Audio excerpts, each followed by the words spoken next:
At the time of Prophet Muhammad, a solar eclipse occurred.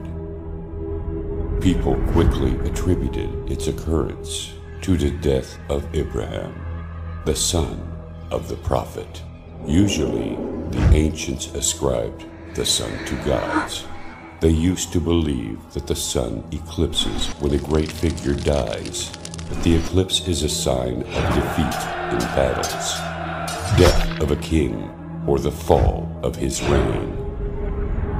Had Allah's messenger been a seeker of fame, money, and authority, and had he liked the idea of being praised and having his son's death attributed to the solar eclipse, he would have remained silent about it, leaving the people to sanctify him and give him a higher status.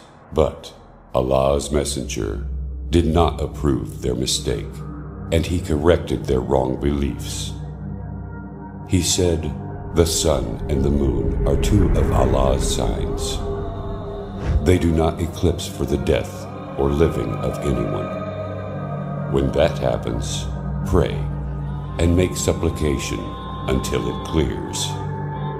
Hence, all this asserts that Muhammad is Allah's messenger. He wanted Muslims to build their faith on a solid ground.